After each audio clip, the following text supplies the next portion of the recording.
Yes,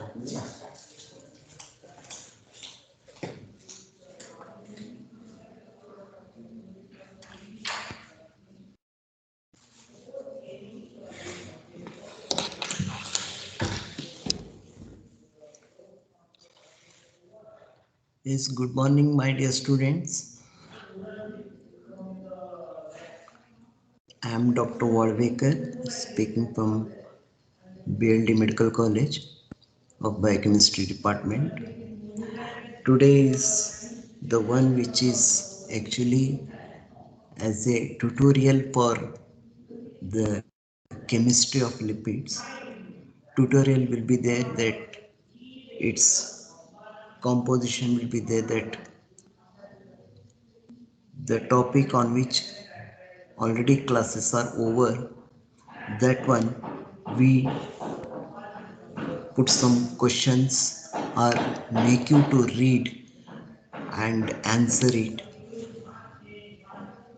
That can be possible when you are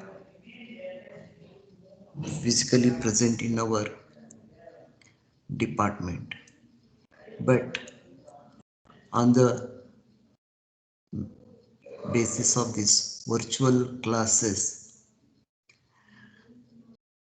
I am seeing that you are most of the time, because of the technical problems or any other problems, I don't know, you will not be answering any of our queries.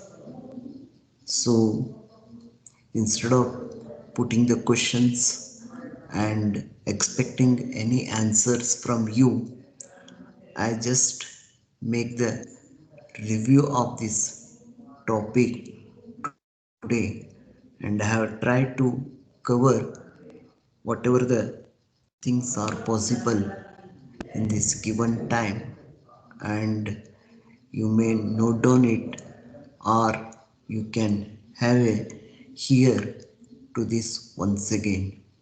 So today it is the topic is chemistry of lipids.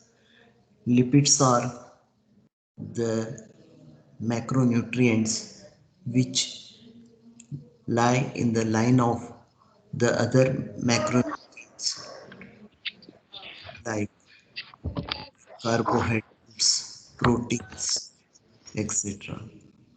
These are the one which are playing a very major role in our body. Please mute that one. Please mute it.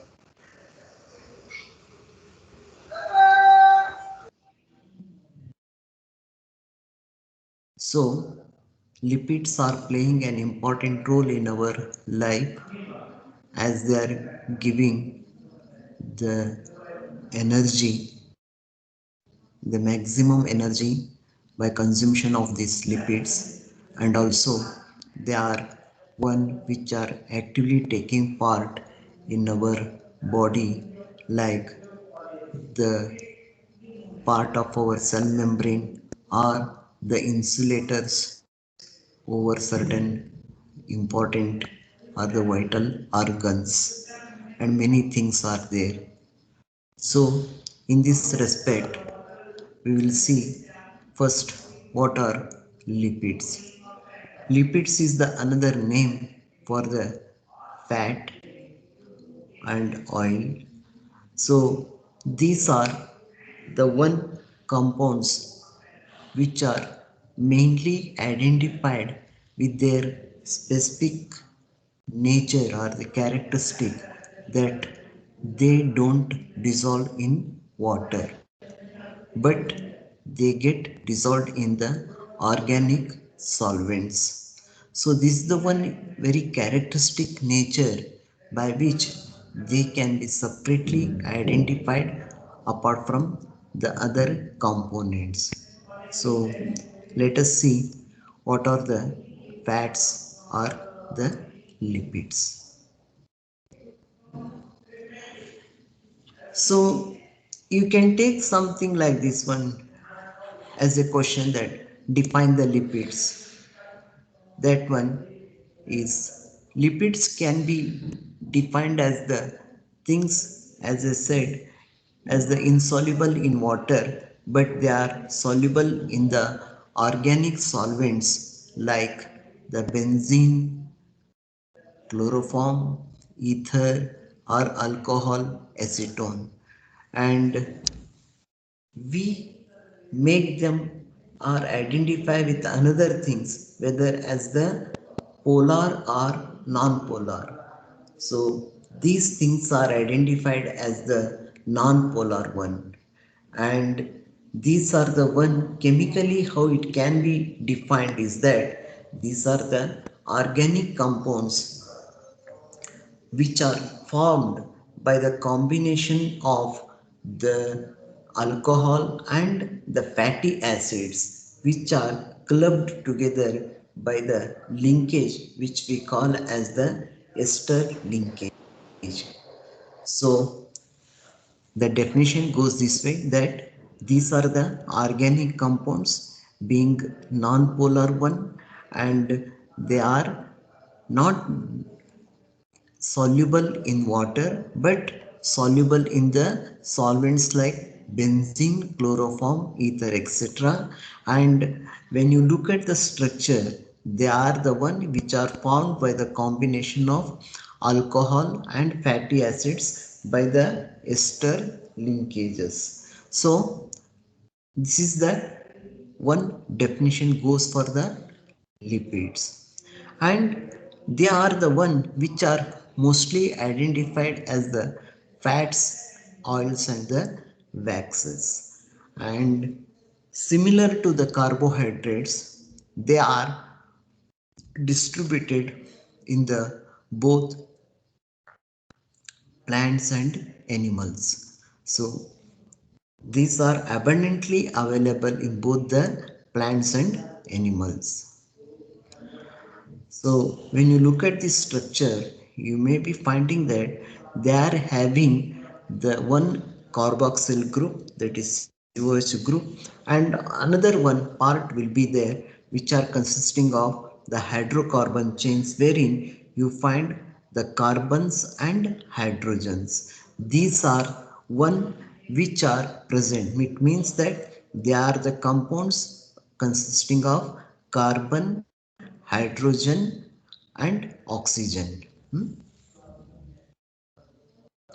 This is the one example of lauric acid. So these lipids are one which are identified as the heterogeneous compounds which are consisting of the steroids. The steroids are the one which are referred as the hormones like the cholesterol. You can give the example of that one which can act as the precursor for the synthesis of vitamin D, and also they are related more by their physical characteristics than their chemical properties. Very prominently, the examples you can give of this one is the triglycerides. So, in this one, what they are there, they can be identified as the two things, that is fats and oils. These lipids can be identified in the two forms, that is fats and oils. Fats, which we refer them, that structure or the appearance of this lipid, if it is solid one at the room temperature, then we call or refer it as the fat, and oil means it is the one which is having a liquidity at the room temperature. This is how we can identify or bifurcate in the lipids of the two forms. So where these things are available or appearance or the occurrence, these most amount of these fats are there in presence of, or they are occurring in the subcutaneous tissues, fatty tissues around the kidney. That is how it gives the protection to the kidney from any other harmful effect. And also these lipids can be found very prominently in the adipose tissue in the form of the yellow bone marrow. This is where you can find the occurrence of the lipids. And when you look at the food sources for the lipids, it is lipids found in the milk, egg, meat and liver, and whereas for the vegetable sources they are very prominently present in the oil, seeds, fish oils and the nuts, by through which the human body can get the supply of these lipids. So, coming to some biological importance of these lipids, what the functions they do, in what way they are helpful. Very first thing is that the lipids are the the very good sources of the energy or the fuel.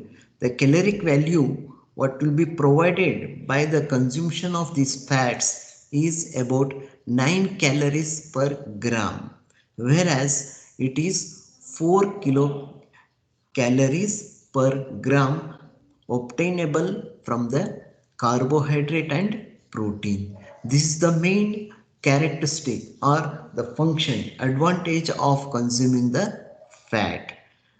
And as these fats they get settled or occurrence or they get deposited beneath the skin, so that what happens, they are giving the insulating effect or the supporting one effect will be given to the body, and also they provide a very good structure to the body. These mesenteric fat around the organs, they give the protection for the internal organs, means like padding and protecting effect, and they act as the hormones. As I said earlier, they are the steroid hormones. You can give the example of cholesterol. So these are the some biological importance of the lipids. And another thing is that they are the one which supply the essential fatty acids which are not synthesized in our body. They have to be supplied through the diet only. So the human beings or the mammalians, they are depending upon this supply of lipids through the diet, so that the required fatty acids, which you can call them as the essential fatty acids, can be provided by the lipids only. And you can consider the way they are the essential amino acids in the proteins. They are also called as the essential amino acids as they are not synthesized in the body. So once the lipid is consumed and breakdown is taking place, and after attaining the metabolism, there will be the product that is be formed as the acetyl CoA that can be used for the synthesis of cholesterol, steroid hormones, and also for the provision of the fuel to the body. So you may be remembering that in the class of metabolism of carbohydrates, we have seen that one, by the breakdown of carbohydrates to the pyruvate, then it comes to the acetyl CoA. So this is a central product which will be formed from the metabolism of carbohydrate as well as also the lipids also. Okay. And the another thing is that the nervous system, it is particularly rich in the lipids and are essential for the proper functioning. So the nervous system requires the presence of or the help of the these lipids for the proper functioning. And another thing is that, as I said that one, the things which can be solvable in the soluble in the material that are referred as the lipids or the fats. So there are some vitamins which are referred as the fat soluble vitamins, that is vitamin A, vitamin D, vitamin E and vitamin K. These are the one which can be supplied to the body through the source of lipids only. So you can claim that the lipid are the one which are supplying the fat soluble vitamins, because they are also not synthesized in our body. It has to be supplied through the diet only. And another thing is that lipoproteins are the one which are playing a very important role in our functions of the body. Apart from, along with that one, phospholipids, they are the two things which are considered as the constitutions of the cell wall and the mitochondria. These are all the things which help for the functioning of our body. So these are the quite functions of the fats or the lipids to the body. And another thing is that they are the components of the cell membrane, that is cholesterol and phospholipids, and they act as a surfactant and emulsifying agent. That is, they are the one which disperse the things and help for the settlement of these phospholipids and the bile salts. And one derivative of lecithin, that is dipalmitoyl lecithin, it acts as a surfactant and lowers the surface tension of the lung alveoli. So what happens when the person makes the breathing one, that time the inhalation and exhalation in during that course, when the exhalation will be there for removing of the carbon dioxide, the lung may get collapsed. But because of the presence of this surfactant, that is the lecithin, the dipalmitoyl lecithin, it avoids that collapsing of the lung alveoli, and it comes, or it provides the support to the lung alveoli to function properly. So these are the some functions of the lipids. Now, coming to the classification, they are classified into the four things. They are simple lipids, compound lipids, derived lipids, and the lipids complex to the other compounds. So, simple, compound, derived, and lipids with the other compounds that are complex. These are the four, the classification of the lipids. Now coming to the one another, simple lipids are the one which are esters of fatty acids with the glycerol and higher alcohols. In this one, you can give the example of triglycerol or some more. It was a triglyceride or triglycerol is the name which was to be used earlier, but still it is in the use, but nowadays they are using it as the trialkyl glycerol.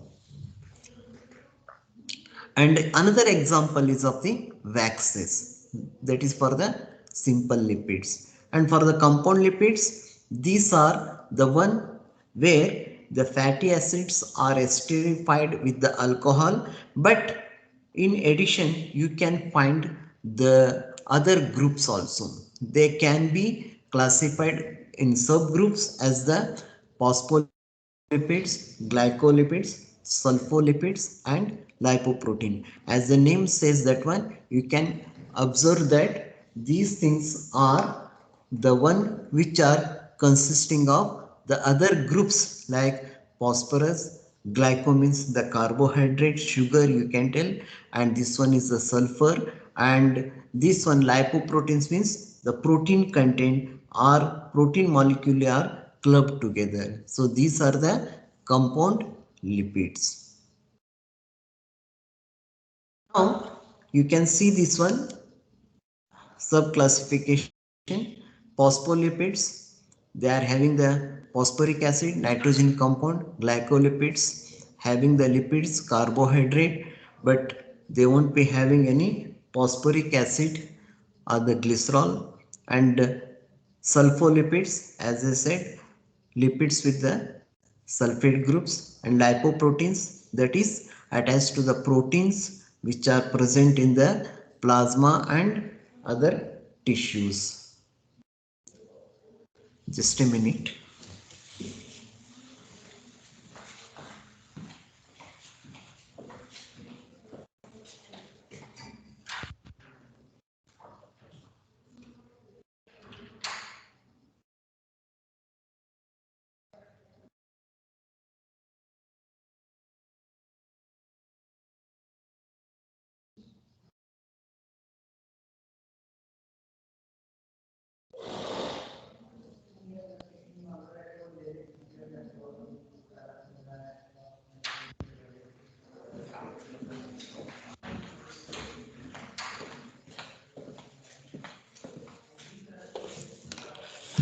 Sorry, I'm back. And the last one is the derived lipids, which are derived from the simple and compound lipids acted by the hydrolyzation, that is hydrolysis. They are the one which you can give the example of glycerides, choline, serine, and the last one, the substances that are clubbed together are associated with the lipids are carotenoids, tocopherols, vitamin A, D, K, and steroids. So these are categorized under the substances associated with the lipids.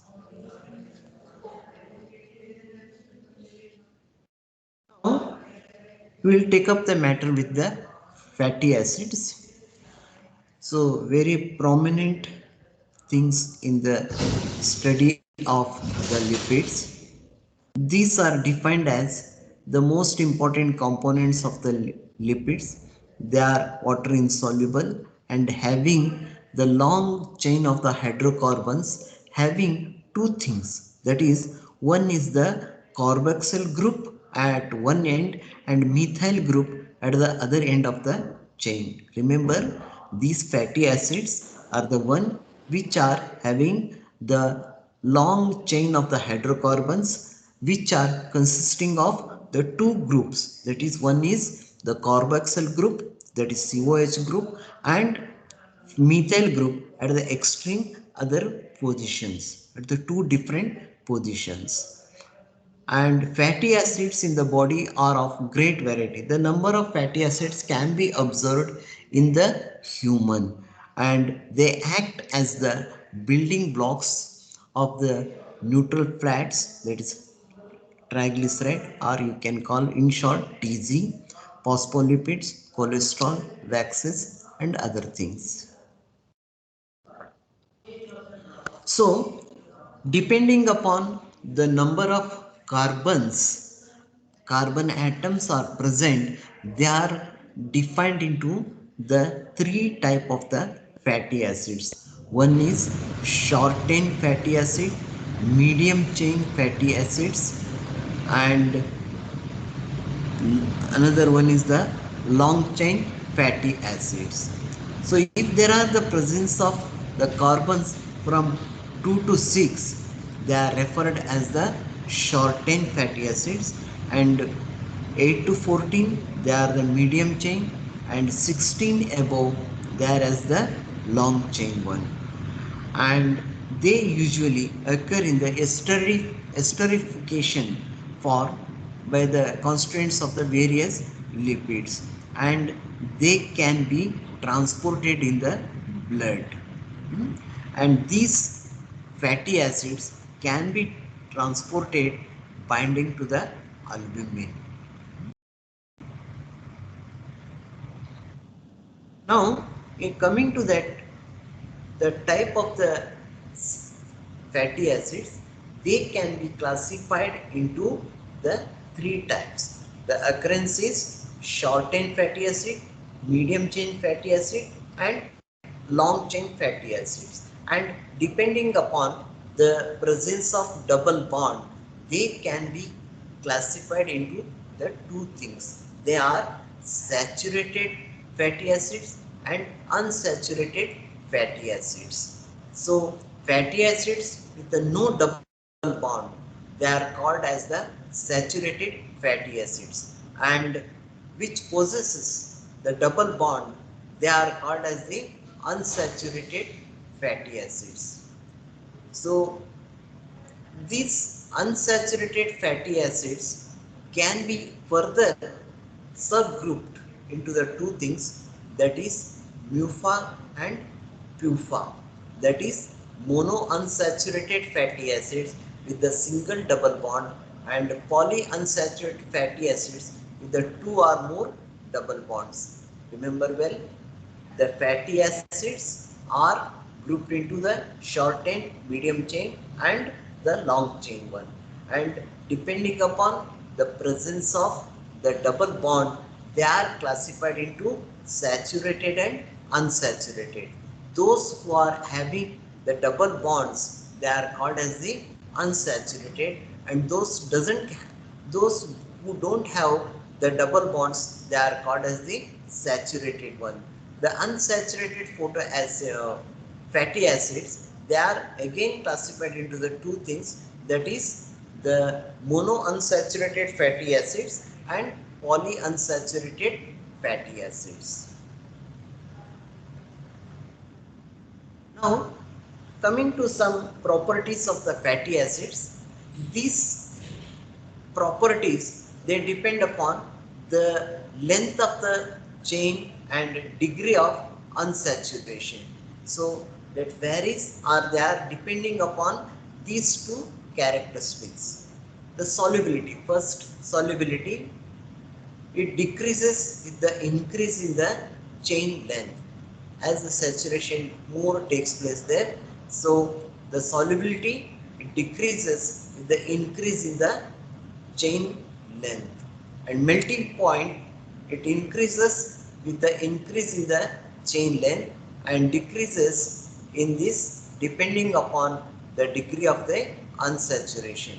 So hence the short and medium chain fatty acids are liquids, whereas the long chain fatty acids are solids at the room temperature.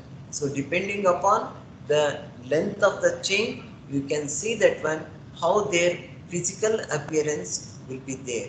Means the fatty acids with the long chain fatty acids, they are solid at the room temperature, and the short and medium chain fatty acids, they are liquid at the room temperature.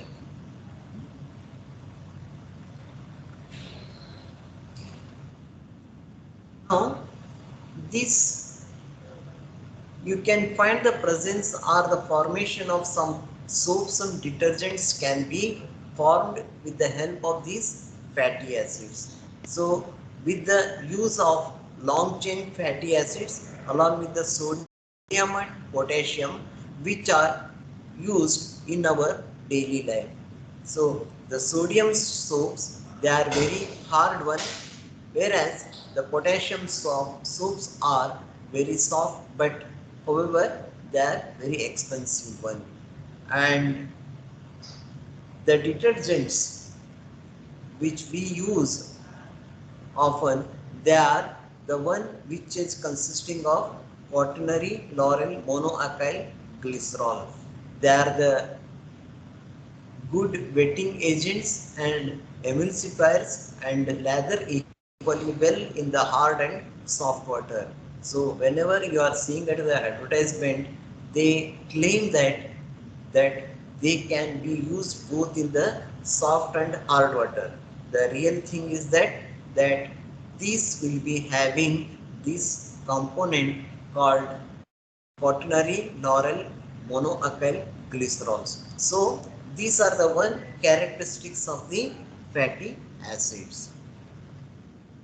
Now, as I said in the earlier slides, that these fatty acids can be an essential one. It means that some of them cannot be produced in the body or synthesized in the body, and they have to be supplied through the diet only. So hence they will be called as the essential fatty acids.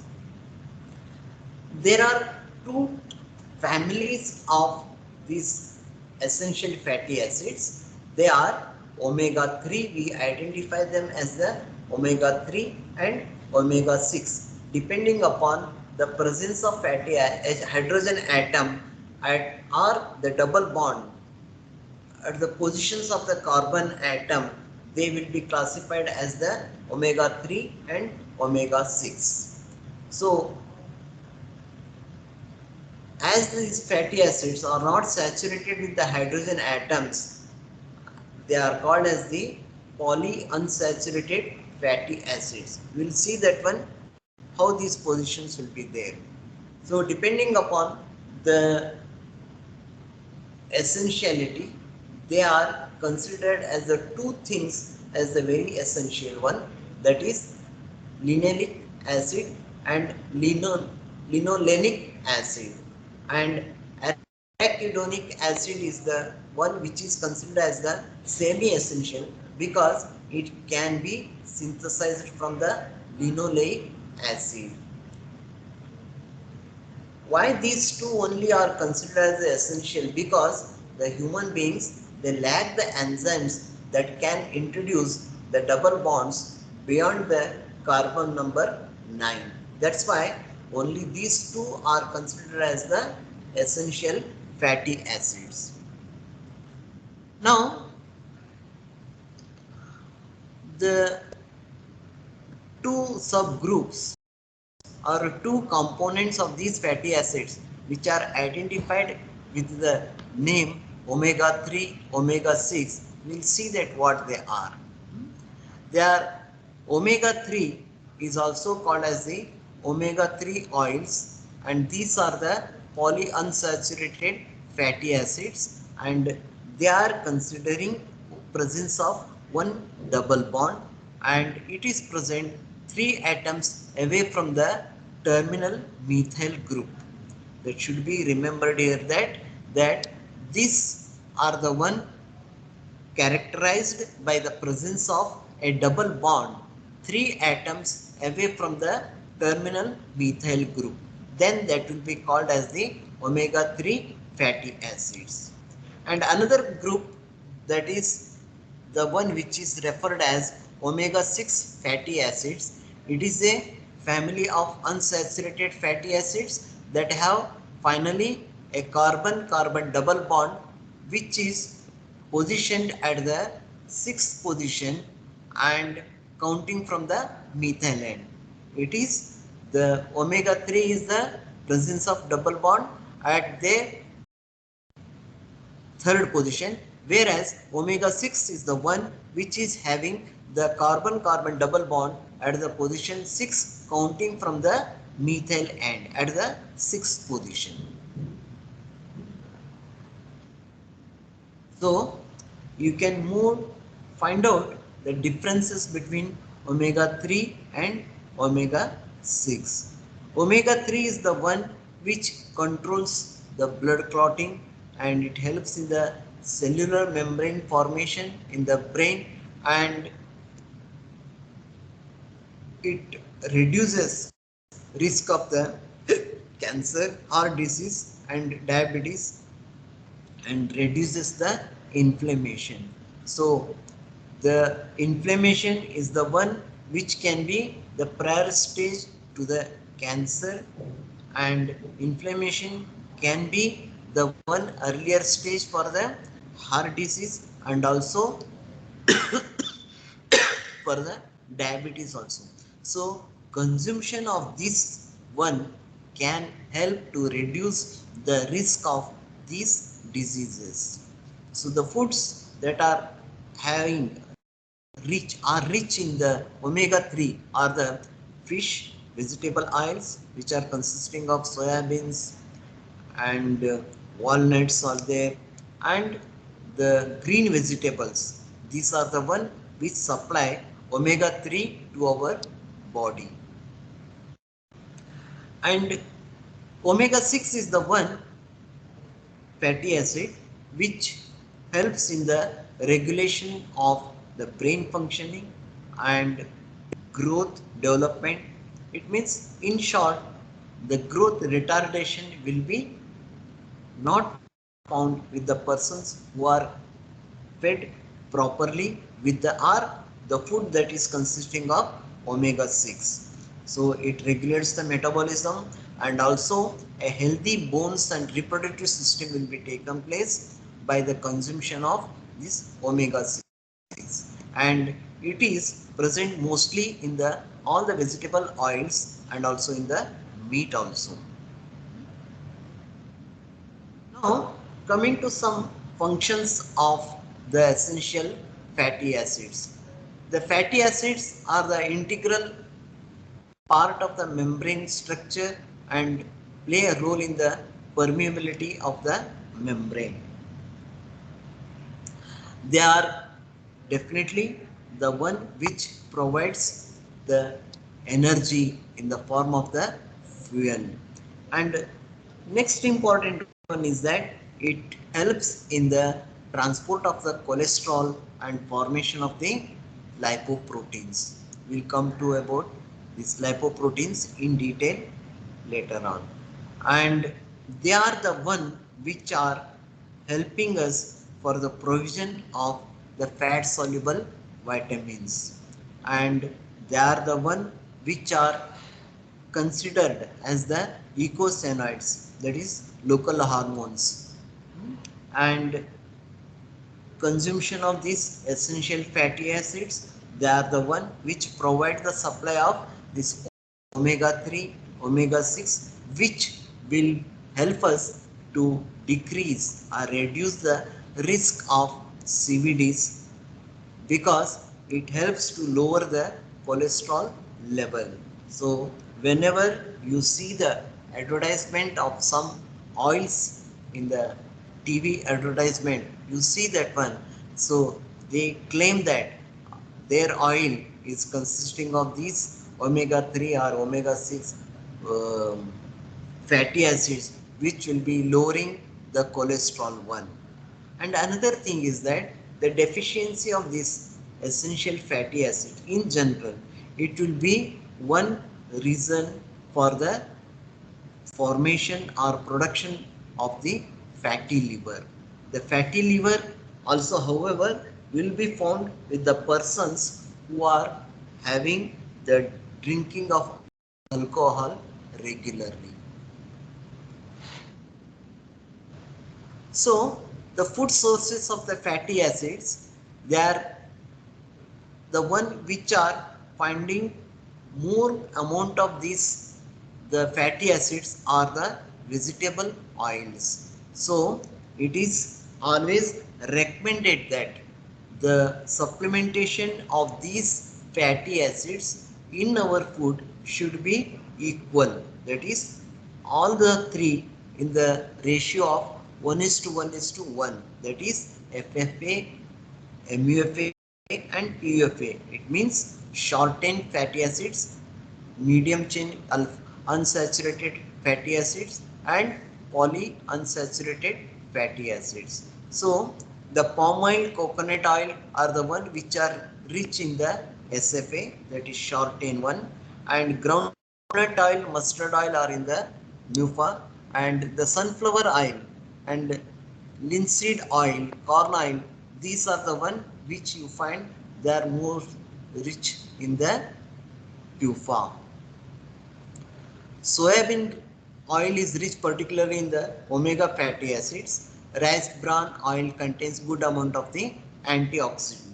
It means apart from providing these fatty acids, these are providing the antioxidants to fight against any foreign things that may be there invading in our body. So we come to know about the advantage of getting or involving the essential fatty acids in our food. But if there is a deficiency of that one, what it may cause? They are the one which are considered as the cessation of the growth, skin lesions will be there, and there can be the possibility of the kidney damage, and the abnormal things can be found in the ladies with the pregnancy and lactation, and definitely the fatty liver will be there, and decreased resistance to the stress. As our life nowadays is full of the stress, so consume of this one can be internally helpful for us to reduce the stress. So the proper combination of all these three fatty acids is very much important to be consumed. And nowadays everything is available ready to eat, so it is the one by which the food market is flourishing like anything. They are using these fatty acids in their production of the food, which will be having some adulteration can be possible, or they are adding some preservatives to preserve their food for the longer time, so that they can avoid the rancidity. So the fatty acids can be called as the trans fatty acids, which are processed one, or which are hydrogenated, or they have been used with the edible oils which are hydrogenated, that are referred as the trans fatty acids. And because these foods increase the shelf life of the fried foods, these are used one, but such food should be avoided, or they should not be consumed on the daily basis, because they can provide, or they can give us the lot of health complications. So they are the one which are identified as the manufactured fats that are created by the process called as the hydrogenation. So it is the aim of this using of this one hydrogenation process is that it will stabilize the polyunsaturated oils to prevent them from becoming the rancid, and keep them solid form in the room temperature. So you must be seeing that the hydrogenation is there, how it takes place in the structure. So these, the adverse effect of this trans fatty acid is that they are leading to the risk factors for the chronic diseases like the endothelial dysfunction, insulin resistance, diabetes, and adiposity. Insulin resistance means there will be the production of insulin in the pancreatic beta cells, but after some time what happens, the insulin may not be secreting properly, or the cells which will be having some uh, situations wherein the blood glucose get inserted at the activators of the cell, they will not be working properly. They can resist for the entry of the glucose, though there is enough amount of the insulin is there. So these cell receptors will not be functioning properly. So all these developments may take place for the persons who may be taking these trans fatty acids for the longer time. So when once these develop, then they lead into these characteristics that lead to the insulin resistance. And once the insulin resistance is there, there will be further deterioration of the person's diabetic condition, and he will lead to have a severe case of diabetes mellitus and further other complications. So consumption of trans fatty acids in your food may be one of the important risk factor for the development of all these diseases.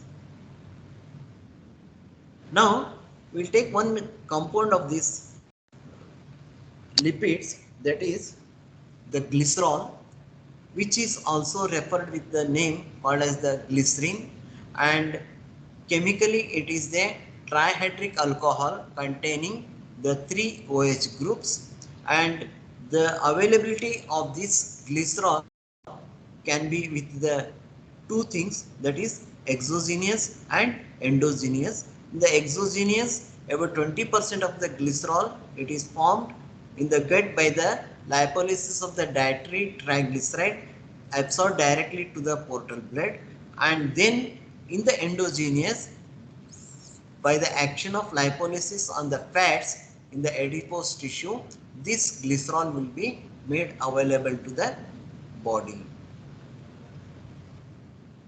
So this is the structure of the glycerin, where you can find the presence of three OH groups and three hydrogen molecules.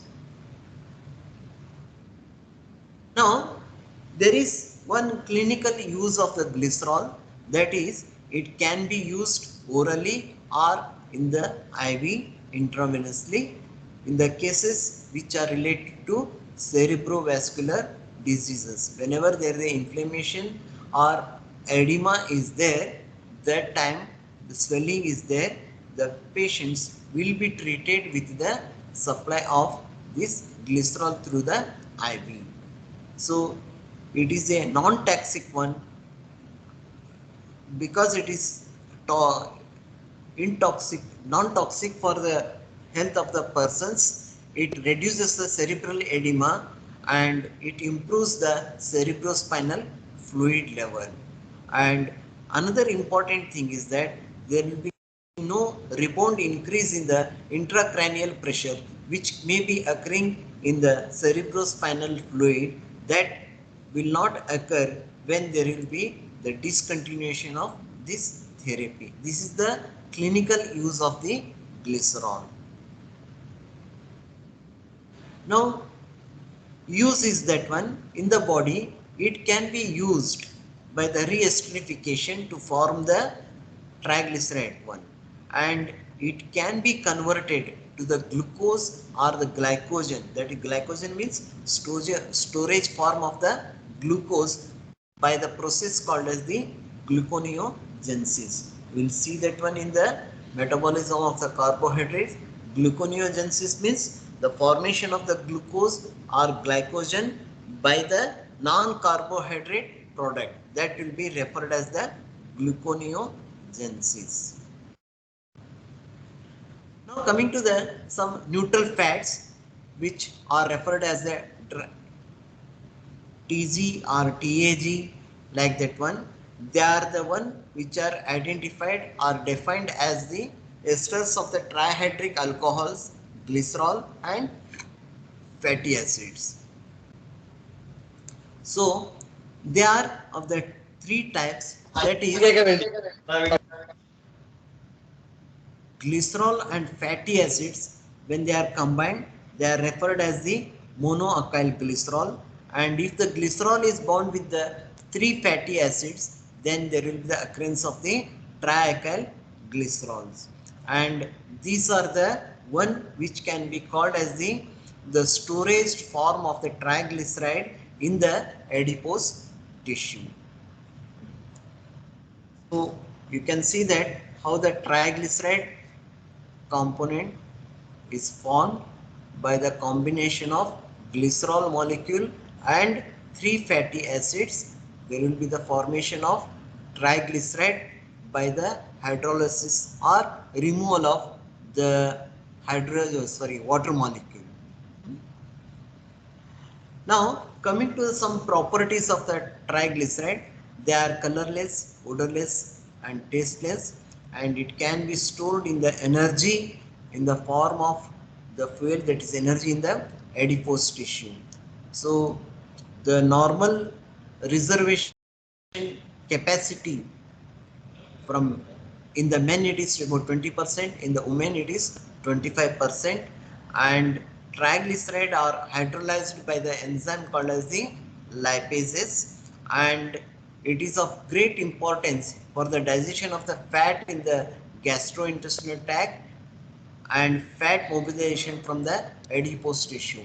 So it has to undergo the mobilization so that the proper consumption of triglyceride will be taken place by the body.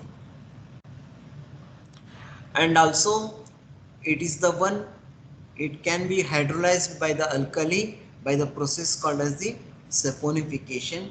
And one thing should be remembered here, that if they are exposed to the air or at the room temperature, they go into a conversion of the form that is called as the rancidation, that is rancidity. When the rancidity occurs, there will be a unpleasant smell of these fats will be there. You can heard of the ghee, after some time it gives the rancid smell. That is the one which shows that they have the tendency to become rancid.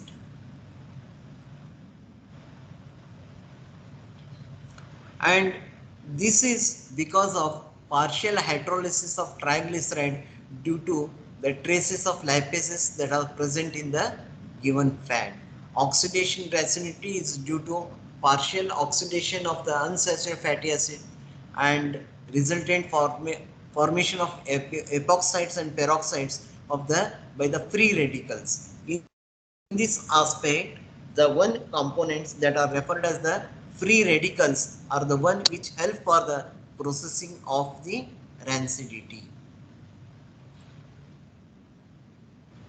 Now, another part of these lipids is the phospholipids, which are also referred as phosphatides.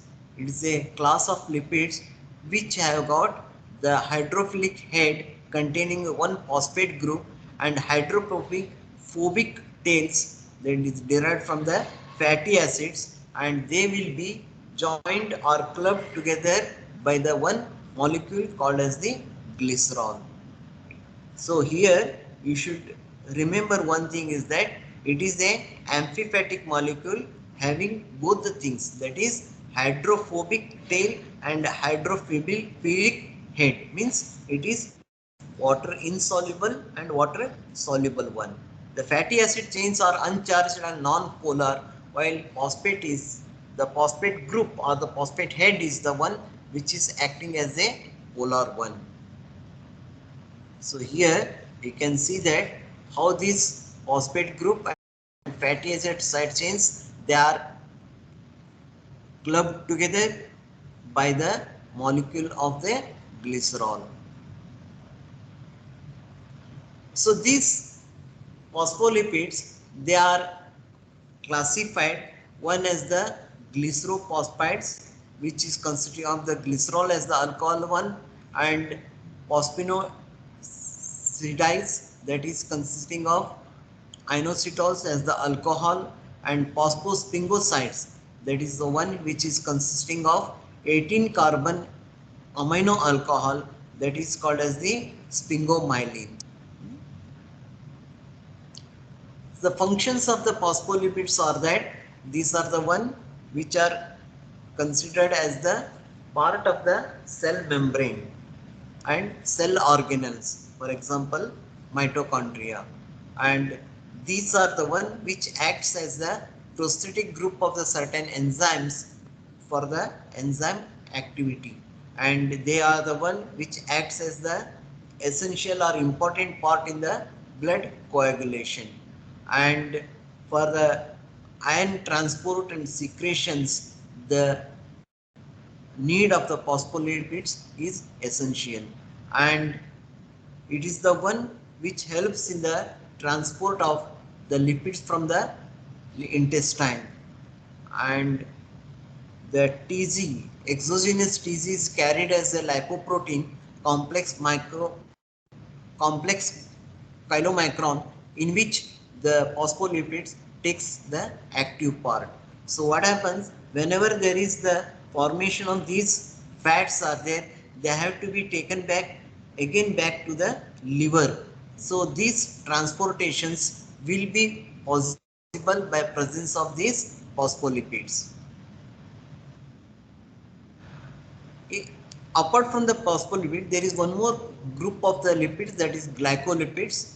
As the name suggests, it is the one which is formed by the combination of carbohydrate component or the molecule, and they are be referred as the glycolipids. The main role is the one which provides the stability to the cell membrane, and it is very much important for the maintenance of the immune responses, and also it is the one which helps for the contact between the two cells between in the so means the in the formation of the tissues, the contact between the two cells is very much essential. So there is one disease called as the Gawker disease. So it is a disorder that is formed by the disorder of cerebrocyte metabolism. In the healthy persons, what happens? Cerebrocytes are degraded by the enzyme beta glucose cerebrocytes to form the ceramide or galactose or the glucose. But the persons who will be suffering from this deficiency, they will not be they having the deficiency of this enzyme, so that the cerebrocytes are not degraded and large amounts of the kerosene accumulate in the spleen and liver, so that what happens, there will be the enlargement of liver and spleen takes place. This is the one, the inherited disorder because of the abnormality in the cerebrocytes metabolism. And now coming to the important part of this lipids, that is the cholesterol. It is present in the every cell as the free cholesterol or the storage form, and it is the one which is present with the long chain fatty acids as the cholesterol ester, and it is consisting of one cholesterol identified as the low density lipoprotein.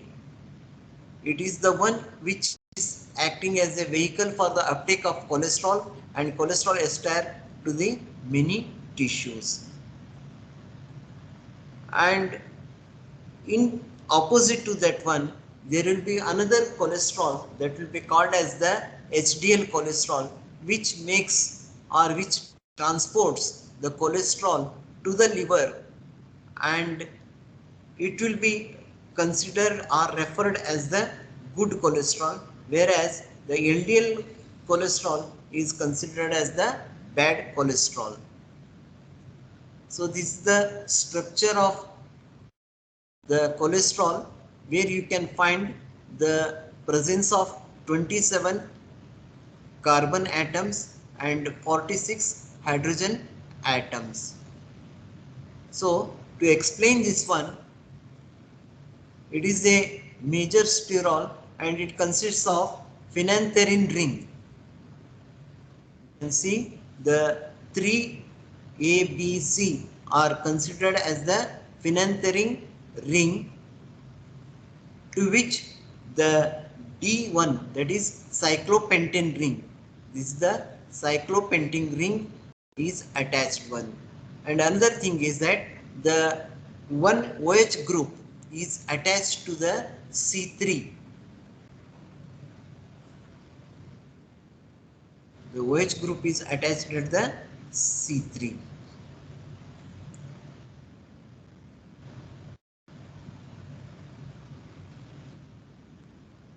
So it is a oily waxy ingredient that is involved in the making of the membranes, vitamin D, bile acids in the body.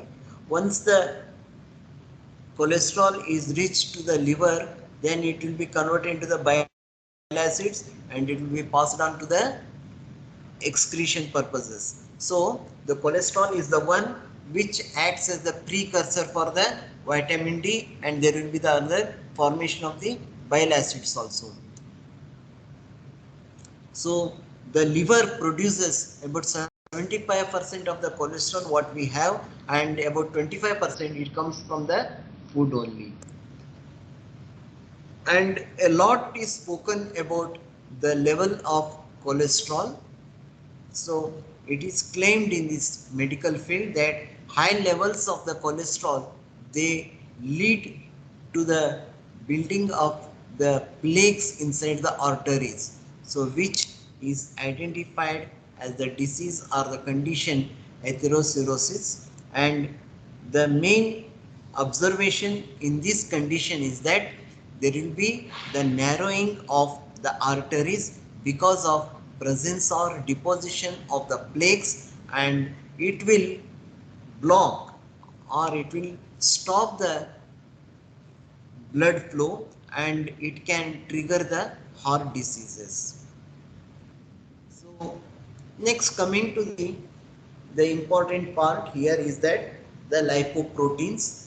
These are the molecular complexes that consist of lipids and proteins, and usually they are referred in short with the LP, lipoprotein.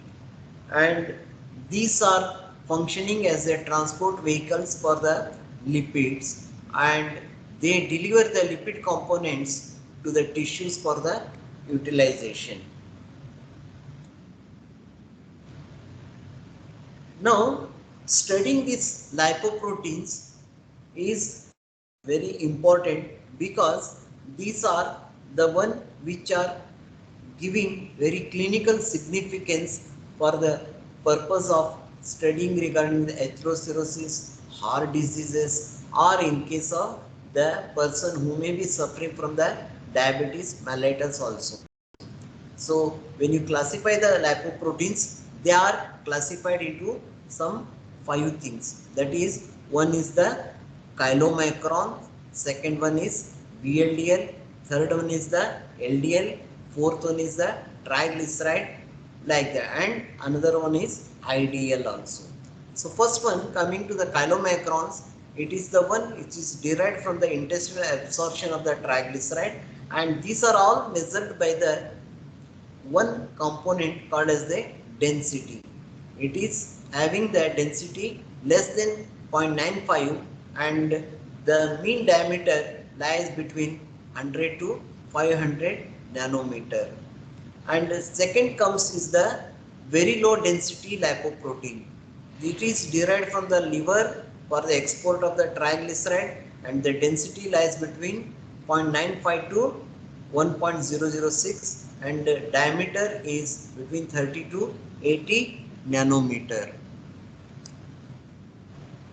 So as this word comes there, for the measurement of all these other lipids, there are certain methods are there, and for the estimation of LDL and VLDL, they apply a formula or a calculator one by which they can get the values of LDL cholesterol and VLDL cholesterol. But however, the chylomicrons cannot be measured quantitatively.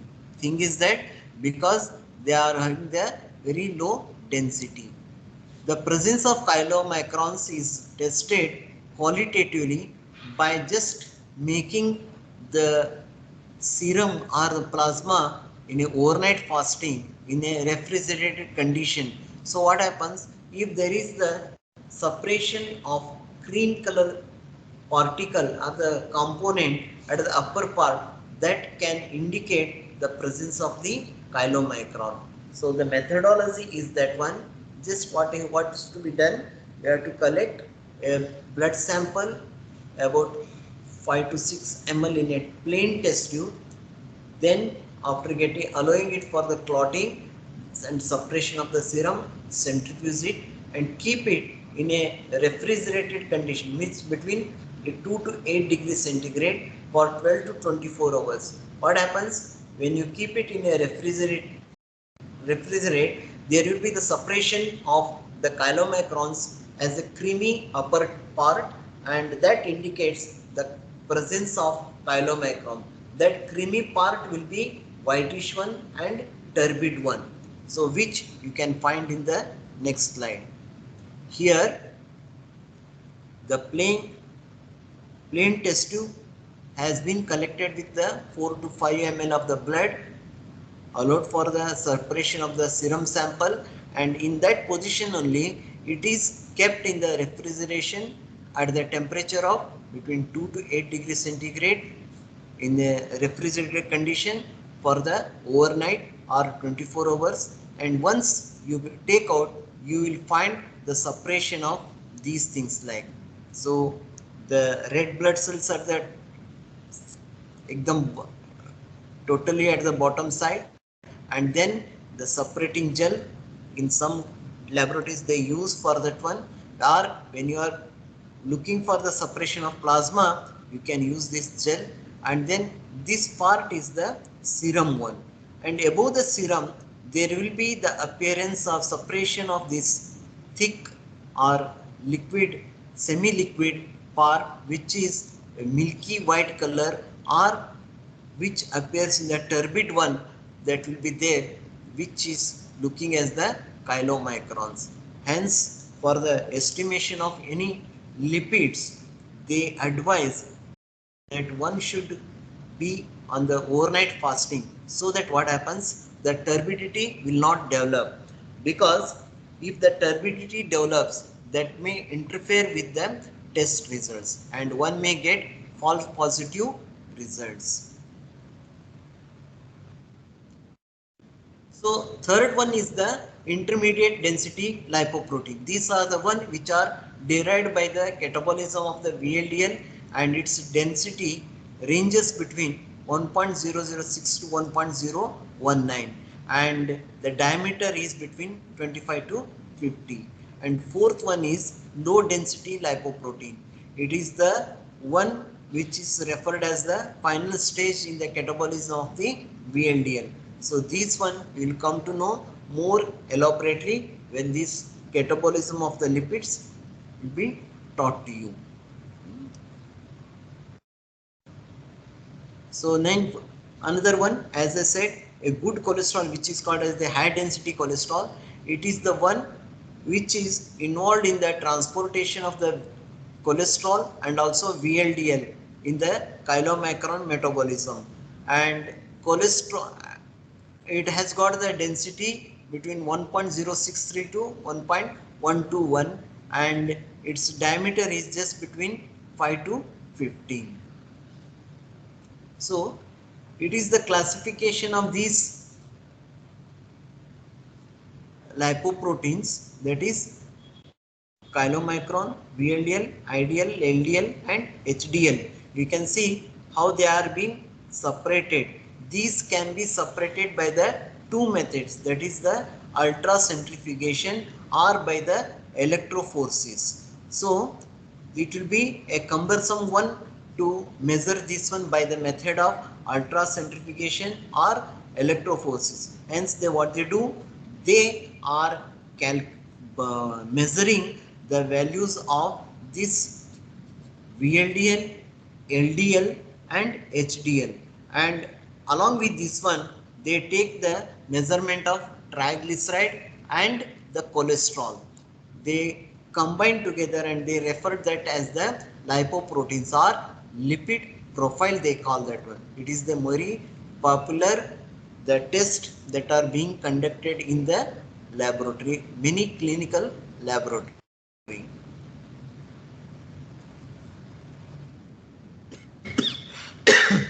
So there comes one condition which will be referred as the dyslipidemia.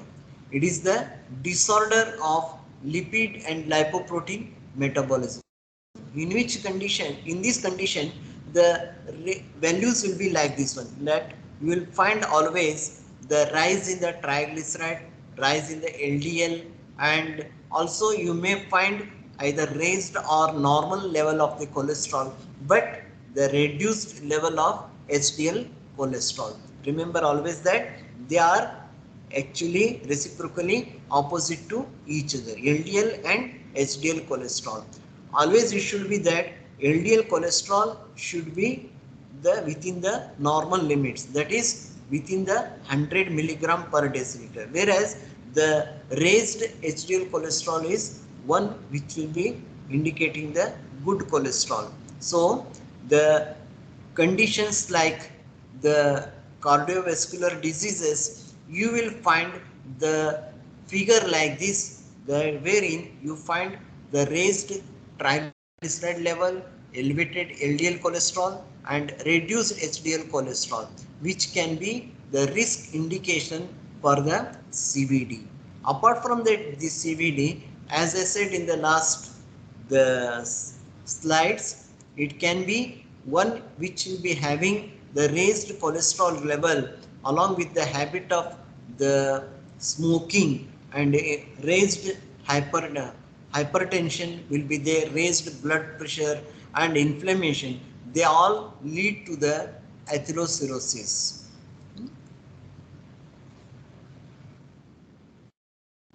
So you can find that it is the normal coronary artery where there is no any plaque formation is there, but in second one you are finding some plaque formation is taking place, which may narrow the path of this artery for the blood flow, and further when it is getting worsened, that time the along with the formation of this plaque there can be the development of blood clot will be there, which may block the blood flow. By this one the heart attack or MI can take place.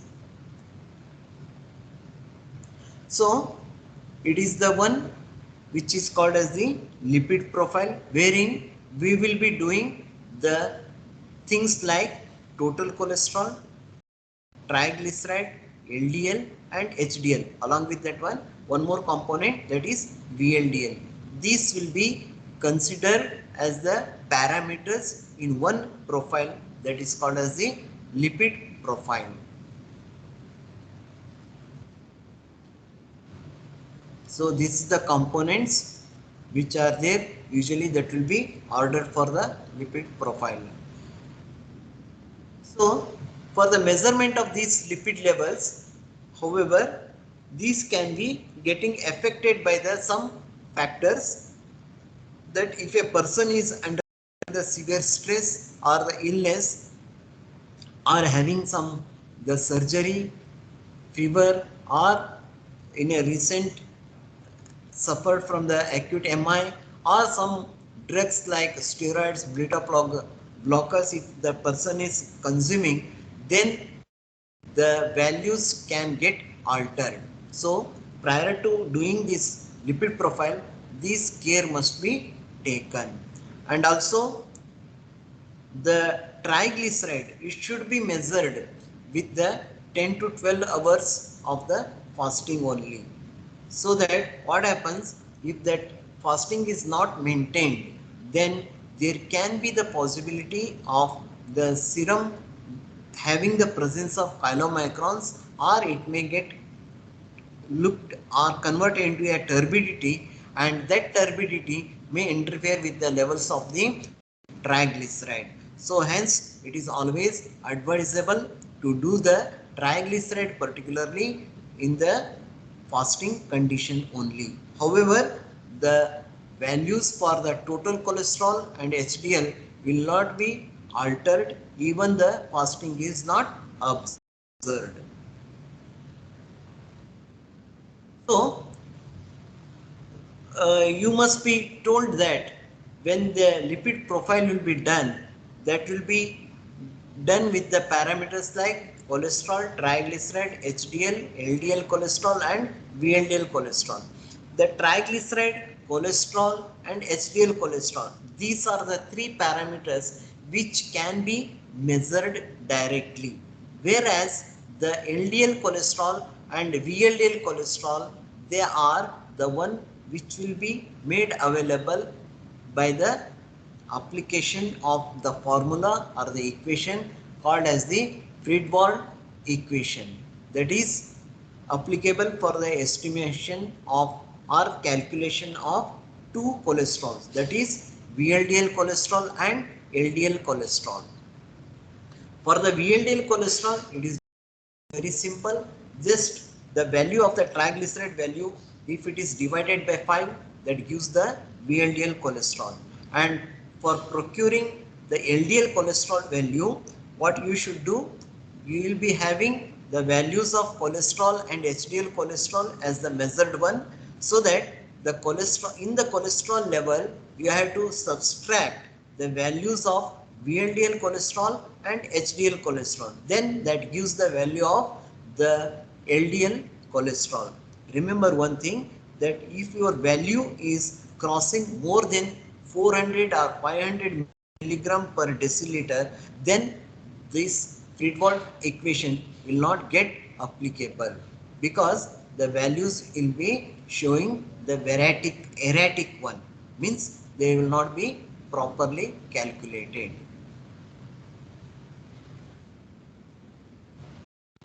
And this lipid profile, it can be done with the patients with the risk factors like persons having smoking habit, obesity, hypertension, the person who is having the sedentary lifestyle, and the person with the history of the diabetes, and the persons who may be having the history of previous heart attack or heart diseases. So with these patients, with these risk factors, if any person is having the history like this one, there you can find the lipid profile abnormality. That's why the lipid profile will be done routinely. And also it is very much advisable for a person to undergo the testing of this lipid profile at least once in a 6 months. So when you look at the normal ranges, cholesterol, it is expected is it should be less than 200 milligram, borderline high value, of course it will be between 200 to 300, 239, and if it is more than 240, it is considered as the 240 milligram. And for the HDL cholesterol, it differs from male and female. If it is 40, less than 40, it is a risk one. I told you earlier that it should be always higher one. The lower level of the HDL cholesterol, it indicates the risk, and for the women it is 50 milligram, and if it is between 40 to 49 for the men and 50 to 59 for the women, it is better. However, the values more than 60 milligram will be considered as the normal one. But for your information, what I want to say, that these are the ranges that are settled or set for the persons of the Western countries, because their food is rich, as such it is rich in the consumption of the fatty foods. So these are the one derived for the Western countries. But for the Indian population, your values, if they are less than 35, then it can be considered as a risk one, because the Indian or Asian people will be having the lower HDL cholesterol comparing to the Western population. And then the coming to the LDL cholesterol, which is identified as the LDL cholesterol, actually the expectation is that that level should be less than 100 milligram. So it is more prominently observed with the persons who are at the risk of the heart diseases.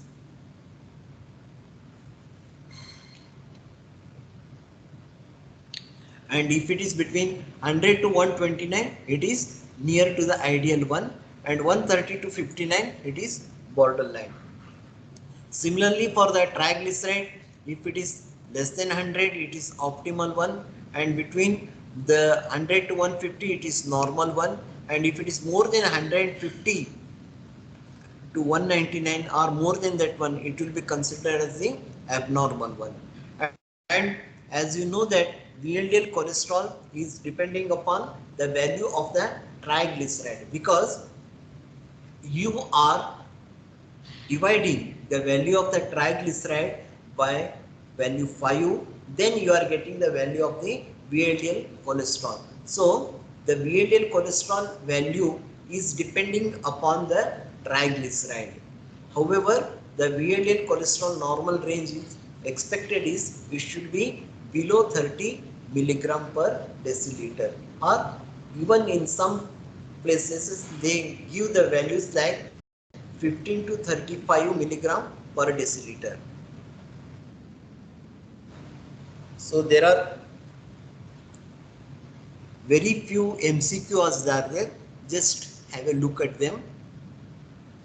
So the first one is, which one of the following statement is right for the or true except one?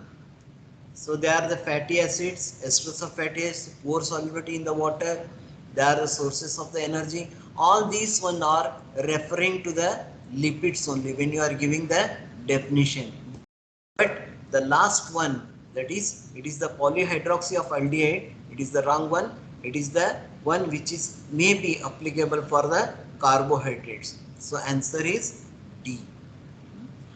And now second one is, which of the following is the major storage and transport form of the fatty acids? So in this all this, the triglyceride is the one which is the storage and transport form of the fatty acids.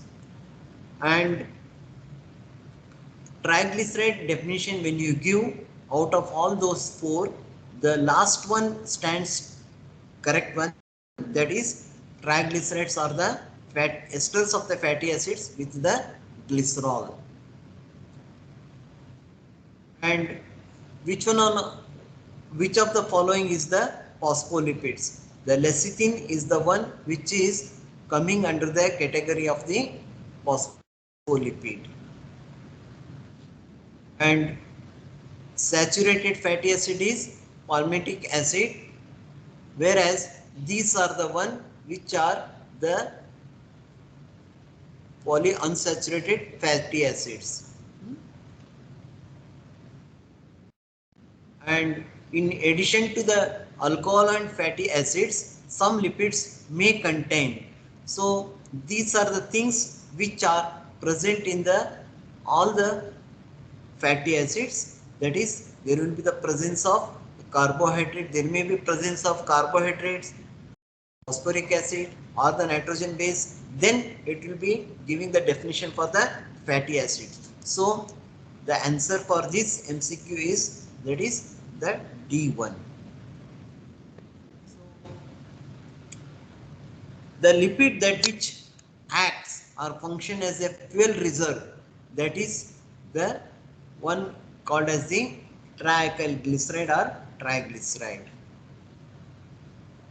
So with this one we are completing the chemistry of the lipids. So you may refer to any books. At the end of the chapters they will be providing the some questions, and read them and try to find out the answer for this one. So with this one I am tried to complete the important aspect of the chemistry of the lipids. Hope you will be joining us very soon and we will meet each other very shortly. Thank you. Thank you, sir. Thank you, Thank sir. you. Thank you, sir. Thank you, sir. Thank you, beta.